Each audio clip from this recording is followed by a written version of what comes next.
What's up, everybody? I'm going to start off with a little story time here. Feel free to skip forward if you want. But at the end of the last video, I was talking about how they've intermingled all the people and basically watered down all the culture and bloodlines. Not that I'm some bloodline supremacist or anything, but it seems like they are. But then I was listening to some more Hawaii legends, and they said a couple of interesting things. One was how when an ali'i passed, a chief or king, then people would volunteer to go with them into the afterlife, which means what it sounds like. And, I know the Vikings, and it seems like quite a few ancient cultures, the Egyptians, when a leader would pass on, people would volunteer to go with them. Could you imagine having that much respect and dedication and love to a so-called leader today? Yeah, right. You know, people need to learn that what we call progress isn't progress for people. It's progress for them. And I'm not so sure that our modern systems are better than what it used to be. There used to be royal bloodlines that were possibly ordained by the gods before they left. And for the most part, I would think that they take that role very seriously. I mean, you're groomed from the cradle to be a leader of your people, not somebody that can raise enough money through corporations to buy enough airtime to get themselves put into a position of power. But, there's goods and bads to all systems. The other part of this was a ghost story.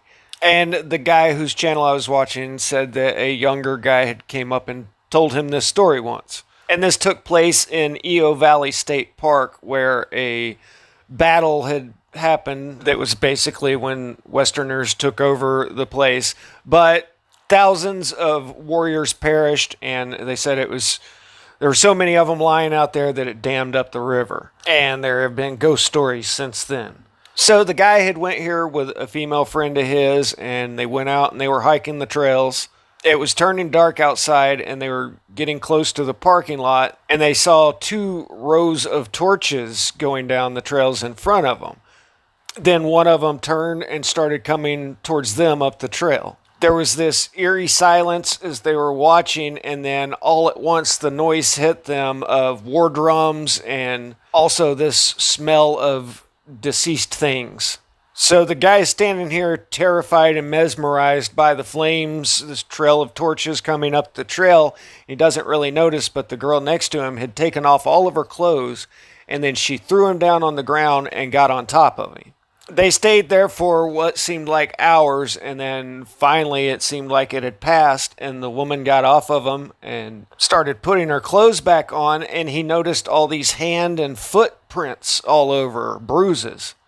And she just said, "Come on, we're going now." And so they went back down to the car and left. And he kept trying to ask her about this, and she kept cutting him off, and then finally she just said, "Luckily, I know how to chant my genealogies, so these bruises were the price I had to pay to save you, and nothing personal, but I don't want to see you anymore." And that was it. She didn't come around anymore. These ghost warriors are known as the Night Marchers and have been seen by quite a few people, evidently. So it sounded like, by knowing her genealogies, that she was able to withstand a supernatural attack. And it just made me think, we don't know what kind of knowledge we have lost. But I know people used to honor their ancestors a lot more than we do today. Anyway, just thought it was a cool story. So, a little more out of the Book of Jasher, which is basically the Book of Genesis, only it's got different details about what happened. They've got the story of Sodom and Gomorrah. And it's quite a bit different than just what you hear out of the Bible. Let's do a quick refresher of the Bible version. After talking with Abraham and him pleading with these 2 angels and God to not destroy Sodom and Gomorrah if there were, got him down to 10 righteous men, I think. The 2 angels go into Sodom and Gomorrah, and Lot, Abram's son, invites them into his home, and they get surrounded by the city folk. All the men are demanding that Lot bring them outside so that they can have their way with these strangers. Lot refuses and even offers up his two virgin daughters. Thanks, Dad. And the mob was getting unruly, tried to force their way in. The angels struck them blind. And the angels say, yeah, F this. Lot, you got to take your family and get out of here. We're nuking this place. And that's basically the whole Bible version. They wanted to violate the angels, and they did to anybody else who wandered into their town. And there's a lot of apocryphal writings about the perversions of men in the old days, even back before the flood.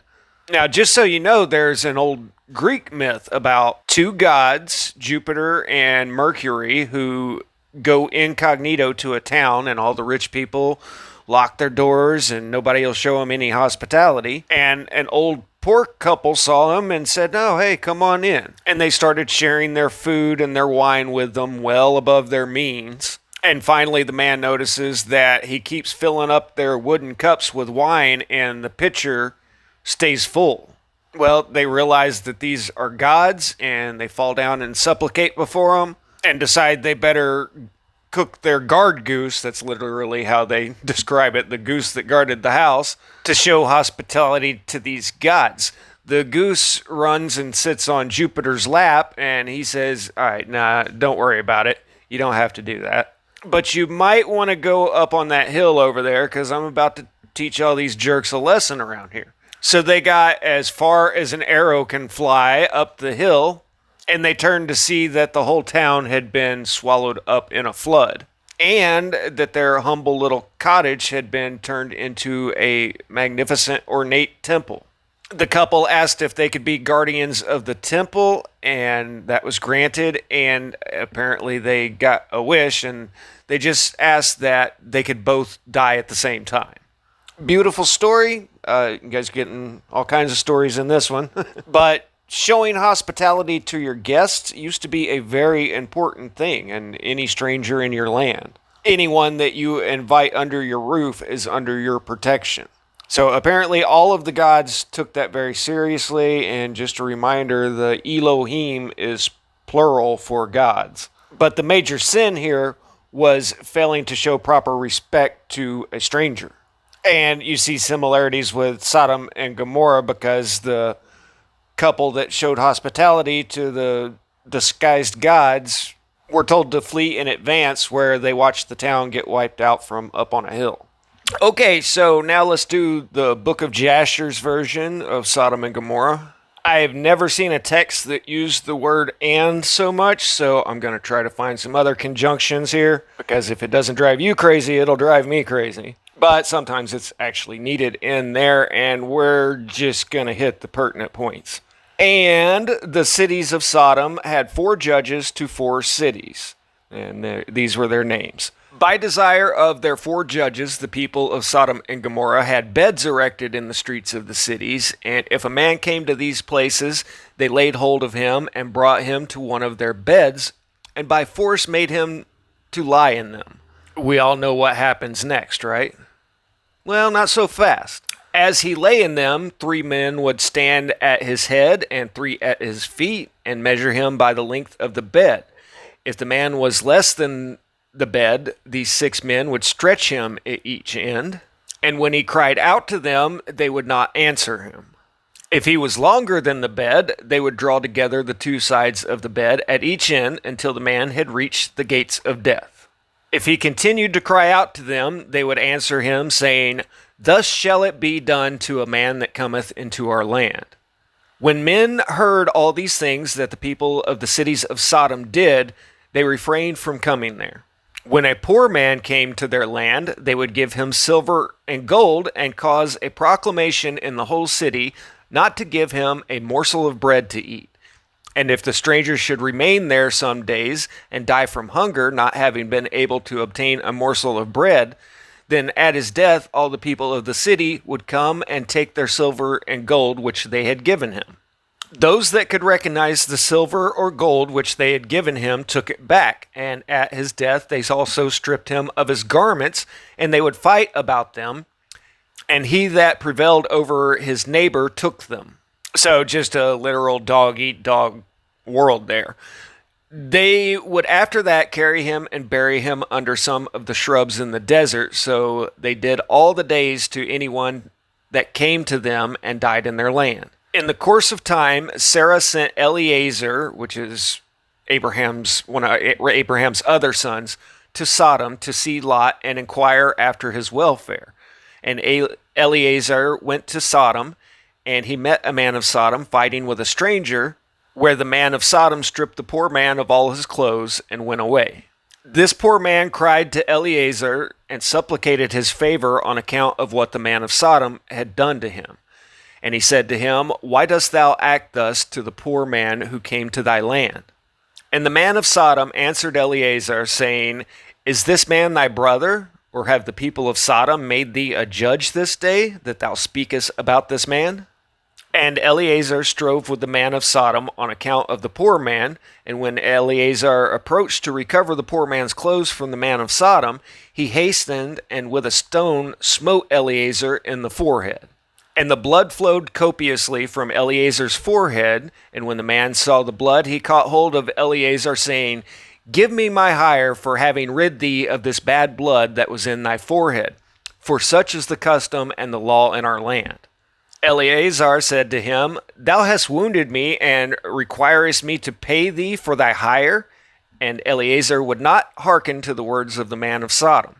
So this man laid hold of Eleazar and brought him to Shachra, the judge of Sodom, for judgment, where the man spoke to the judge, saying, "I beseech thee, my lord, thus has this man done. For I smote him with a stone that the blood flowed from his forehead, and he is unwilling to give me my hire." Then the judge said to Eleazar, "This man speaketh truth to thee. Give him his hire, for this is the custom in our land." And Eleazar heard the words of the judge, and he lifted up a stone and smote the judge, and the stone struck his forehead, and the blood flowed copiously from the forehead of the judge. And Eleazar said, "If this then is the custom in your land, give thou unto this man what I should have given him. For this has been thy decision, thou didst decree it." And Eleazar left the man of Sodom with the judge, and he went away. When the kings of Elam had made war with the kings of Sodom, the kings of Elam captured all the property of Sodom, and they took Lot captive with his property. And when it was told to Abraham, he went and made war with the kings of Elam, and he recovered from their hands all the property of Lot as well as the property of Sodom. At that time, the wife of Lot bare him a daughter and called her Paltith. And this daughter of Lot grew up, and one of the men of Sodom took her for a wife. Then a poor man came into the city to seek a maintenance, and he remained in the city some days. And all the people of Sodom caused a proclamation of their custom not to give this man a morsel of bread to eat until he dropped dead upon the earth, and they did so. Paltith, the daughter of Lot, saw this man lying in the street, starved with hunger, and no one would give him anything to keep him alive, and he was just upon the point of death. And her soul was filled with pity on account of the man, and she fed him secretly with bread for many days, and the soul of this man was revived. For when she went forth to fetch water, she would put the bread in a water pitcher, and when she came to the place where the poor man was, she took the bread from the pitcher and gave it to him to eat. So she did many days. And all the people of Sodom and Gomorrah wondered how this man could bear starvation for so many days. So they said to each other, "This can only be that he eats and drinks, for no man can bear starvation for so many days, or live as this man has, without even his countenance changing."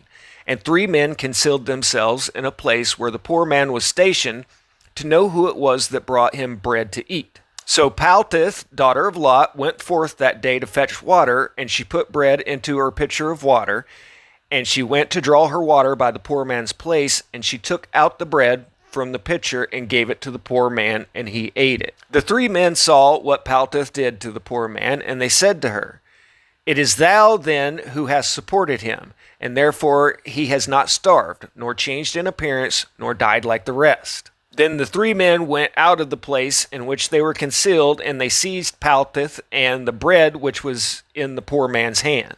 Then they took Paltith and brought her before their judges, and said to them, "Thus did she do, and it is she who supplied the poor man with bread, therefore he did not die all this time." Now, therefore, declare to us the punishment due to this woman for having transgressed our law. So the people of Sodom and Gomorrah assembled and kindled a fire in the street of the city, and they took the woman and cast her into the fire, and she was burned to ashes. Now, in the city of Admah, there was a woman whom they did the like. For a traveler came into the city of Admah to abide there all night, with the intention of going home in the morning, and he sat opposite the door of the house of the young woman's father to remain there. As the sun had set when he had reached that place, and the young woman saw him sitting by the door of the house. He asked her for a drink of water, and she said to him, "Who art thou?" And he said to her, "I was this day going on the road, and reached here when the sun set, so I will abide here all night, and in the morning I will arise early and continue on my journey." So the young woman went into the house and fetched the man bread and water to eat and drink. This affair became known to the people of Admah, and they assembled and brought the young woman before the judges, that they should judge her for this act. And the judge said, "The judgment of death must pass upon this woman, because she transgressed our law, and this therefore is the decision concerning her." So the people of those cities assembled and brought out the young woman, and anointed her with honey from head to foot, as the judge had decreed. And they placed her before a swarm of bees, which were then in their hives, and the bees flew upon her and stung her, that her whole body was swelled. And the young woman cried out on account of the bees, but no one took notice of her or pitied her, and her cries ascended to heaven. Then the Lord was provoked at this, and all the works of the cities of Sodom, for they had abundance of food, and had tranquility amongst them, and still would not sustain the poor and the needy. And in those days their evil doings and sins became great before the Lord. And the Lord sent for 2 angels that had come to Abraham's house to destroy Sodom and its cities. The angels rose up from the door of Abraham's tent after they had eaten and drunk, and they reached Sodom in the evening. And Lot was then sitting at the gate of Sodom. And when he saw them, he rose to meet them, and he bowed down to the ground.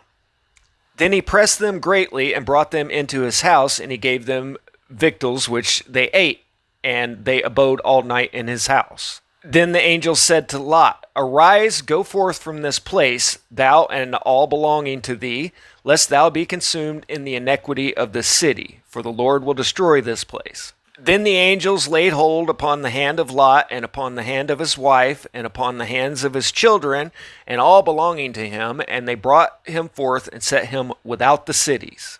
Then they said to Lot, "Escape for thy life," and he fled, and all belonging to him. Then the Lord rained upon Sodom and upon Gomorrah and upon all these cities brimstone and fire from the Lord out of heaven. And he overthrew these cities, all the plain and all the inhabitants of the cities, and that which grew upon the ground. Then Ado, the wife of Lot, looked back to see the destruction of the cities, for her compassion was moved on account of her daughters who remained in Sodom, for they did not go with her. And when she looked back, she became a pillar of salt, and it is yet in that place unto this day. Okay, first off, anybody notice what was missing from that account? Well, I'm just going to say that the bed wasn't used for what I thought it was going to be used for. I've done one video on what the Pope and the Church of Rome got up to back in the day, and I could make many more about it. I'll just say that they got up to a lot of perversions. Also, basically the original purpose of the temples was to go get a prostitute, female or male.